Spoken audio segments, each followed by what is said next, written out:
Welcome to smart wrestling channel. Some இன்ட்ரெஸ்டிங்கான wrestling news தான் பார்க்க போகிறோம். அதுக்கு முன்னாடி சேனலை சப்ஸ்கிரைப் பண்ணிட்டு லைக் ஒன்று தட்டி விட்டு பாருங்கள், கொஞ்சம் மோட்டிவேஷனாக இருக்கும். ஃபர்ஸ்ட் ஆஃப் ஆல் பார்த்தீங்கன்னா சிஎம் பங்க் விசஸ் கோடி ரோஸு.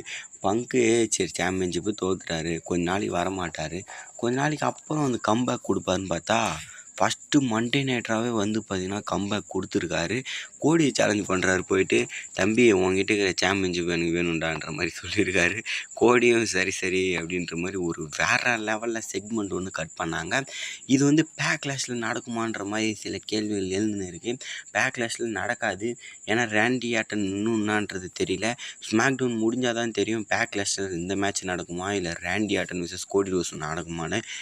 ரேண்டி ஆட்டன் ஃபியூடு திரும்ப கண்டினியூ பண்ணாலும் அவர் வெறியில் அட்டாக் பண்ணாரா இல்லை திருப்பி அந்த டைட்டில் தான் வேணுமான்றது க்ளீனாக தெரியல. வரப்போகிற மண்டே நிச்சு வரப்போகிற ஸ்மாக் டவுனில் தான் தெரியும். ரேண்டி ஆட்டன் கொடுக்க போகிற ப்ரோமோவில் அவர் சொல்லுவார், எனக்கு திரும்ப அந்த சாம்பியன்ஷிப் வேணும், நான் விடமாட்டேன்ற மாதிரி சொன்னார்னா பேக்லாஷில் கோடி ரோஸ் விசஸ் ரேண்டி ஆட்டன் நடக்கலாம். அப்படி நடக்கலாம், இல்லைனா அதுக்கடுத்து பேப்பருக்கு தள்ளிட்டு கூட போகலாம். ஏன்னா எப்பயுமே சின்ன பேப்பரில் ஒரு இப்போ மெயின் கார்டு சாம்பியன்ஷிப் தான் டிஃபெண்ட் பண்ணுவாங்க. ஆல்ரெடி ரோமன் ரெயின்ஸும் ஜேக்கப் ஃபோட்டோ அஃபிஷியல் பண்ணிட்டாங்கன்னா அதை கன்ஃபார்ம் பண்ணுறது கொஞ்சம் கஷ்டம்தான். அதனால் இந்த மேட்ச் பேக்லாஷில் நடக்கும்ன்ற மாதிரி எதிர்பார்த்திங்கன்னா வாய்ப்பு இல்லை. அதுக்கு அடுத்தது வேணால் நடக்கிறதுக்கு வாய்ப்பு இருக்குது. அப்போ திரும்ப ரேண்டி ஆட்டன் கூட போனால் திரும்ப கோடி ரோஸ் தான் ஜெயிப்பாரான்னு கேட்டிங்கன்னா அது என்னன்றது தெரியல. ஆக மொத்தம் இந்த மேட்ச்சு பேக்லாஷில் நடக்காது. அதுக்கு அடுத்து வந்து பார்த்திங்கன்னா ட்ரிபிள் ஹெச் பற்றி பார்க்கலாம். நண்பர்களே, இப்போ ட்ரிபிள் ஹெச் என்ன நினச்சிட்டு இருக்காருன்னா, என்னோட யாரும் வளர்ந்துடக்கூடாது. இப்போ ட்ரிபிள் ஹெச் மைண்ட் வயசு என்ன தெரியுமா இருக்கும், எல்லோரும் எனக்கு கீழே தான், என்னோட ஆல்ரெடி வளர்ந்துட்டு போன போகிறான், இதுக்கப்புறம் வளர விட மாட்டேன், என்னோட வளராத இருக்கணும், நான் வளர விட மாட்டேன், நான் தான் டாப்ன்ற மாதிரி இருக்கார். ரேண்டி ஆட்டன்னு என்னமோ தெரியல, அதனால தான் 17 டைம்ஸ் இருந்துச்சு 15 டைம் சாம்பியன் ஆகாமலும் இருக்கார். இவர் 14 டைம் சாம்பியனுங்க, அதனால தான் அவர் 14 டைம் தாண்டுறோன்னு பார்க்குறாரு. சாம்பியனாக தாண்டிட்டார், அதனால் அவருக்கு எந்த ஒரு இதுவுமே தராமல், அதுக்கடுத்து எந்த ஒரு பெரிய வாய்ப்புமே தராமல் அவர் லாக் பண்ணிட்டாங்க. ஒரு டைம் சாம்பியன்ஷிப் கொடுத்து அதுக்கடுத்து வேறு யார், பிராக் லெஸ்னரை அப்படியே முடக்கினார், ஏஜே ஸ்டைலை முடக்கினார், ரே மிஸ்டீரியோ முடக்கினார், பெரிய லெஜண்ட் எல்லாத்தையுமே பார்த்திங்கன்னா பிடிச்சி அமுக்கி முடக்கி விட்டார். எல்லாத்துக்கும் புஷ் கொடுக்காமலே அப்படியே டவுன்ஃபால்லே வச்சிட்ருக்காரு. ஏஜே ஸ்டைலில் ரொம்ப ஒரு 10 வருஷம் ஒரு WWE இருந்தார், இன்னும் 5 வருஷம் இருப்பார். ஏன் இல்லை, 5 வருஷம் நல்லா கொடுத்தானுங்க. 5 வருஷத்துலேயே tag team champion 2-3 time, international championship, double time world champion, USA champion, எல்லா சாம்பியன்ஷிப்பும் கொடுத்தானுங்க 5 வருஷத்தில். அதுக்கடுத்து 5 வருஷத்தில் ஒரே ஒரு டேக் டீம் சாம்பியன் மட்டும் தான் கொடுத்தானுங்க.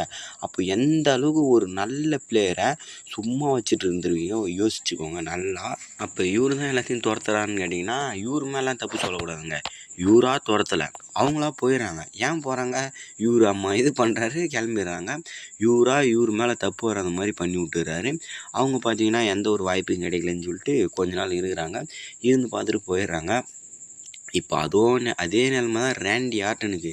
நண்பர்களே, ரேண்டி ஆட்டன் மல்டி இயர் கான்ட்ராக்ட் டீல் போட்டார். இப்போது ரீசெண்டாக ரிட்டர்ன் பண்ணும்போது 2023 நினைக்கிறேன் ரிட்டர்ன் பண்ணார், 2024 எப்போது ரிட்டர்ன் பண்ணார். ஒரு 5 இயர் டீல் ஒன்று சைன் பண்ணார். அவர் என்ன நினச்சிட்டு சைன் பண்ணார், இந்த 5 இயரில் 3 டைம் கூடமாக்கா சாம்பியன்ஷிப் ஜெயிக்க முடியாது, 3 டைம் சாம்பியன்ஷிப் வின் பண்ணி இல்லை 3 டைம் வின் பண்ணால் போதும், 18 டைம் சாம்பியன் ஆகிடுவார். 15, 16, 17, 18 4 டைம் வின் பண்ணும் போல் 18 டைம் சாம்பியன் ஆகிட்டு நம்ம ரிட்டையர் ஆகிடலாம் அப்படின்ற மாதிரி. அது இல்லாமல் WWE அதிக வருஷம் சண்டை போட்ட ரெஸ்லர் ரேண்டி ஆட்டனுக்கு தான் அந்த பேர் வரணுன்ற மாதிரி இருந்தார். ஆனால் WWE பண்ணுறத பார்த்தா இன்னும் சில மாதங்கள்லேயே ரிட்டையர்மெண்ட்டை அறிவிச்சிருவார். இப்போ கிராக்கு இந்த மாதிரி எல்லாம் ரிட்டையர் ஆகிறதால இப்போது வேணாம், இன்னும் கொஞ்ச நாளில் நம்மளும் ரிட்டையர் ஆகிடலான்னு சொல்லிட்டு ரிட்டையர் ஆனாலும் ஆகிடுவார். கடைசி ஒரு ஓப்பு தருவார், இந்த சாம்பியன்ஷிப்பு கொடுக்குறாங்களா என்னென்னு பார்ப்பார். கொடுத்தா இன்னும் கொஞ்சம் சேர்த்து கொஞ்ச நாள் இருப்பார், கொஞ்சம் காலம் வாய்ப்பார் WWEக்கு. அதுக்கடுத்து கடைசி ரன் தருவார். அப்படி எதுவும் பண்ணலையா, அப்படி இடத்தோடனே பையனா கடைசி ரன் தந்து நான் போயிட்டு வரேன்ப்பான்ற மாதிரி சொல்லிவிடுவார் நான் நினைக்கிறேன். இதில் நீங்கள் என்ன நினைக்கிறீங்க, ரேண்டி ஆர்டன் இருக்கணுமா போகணுமான்றதை உங்களுடைய கருத்தை கமெண்ட் பண்ணுங்கள்.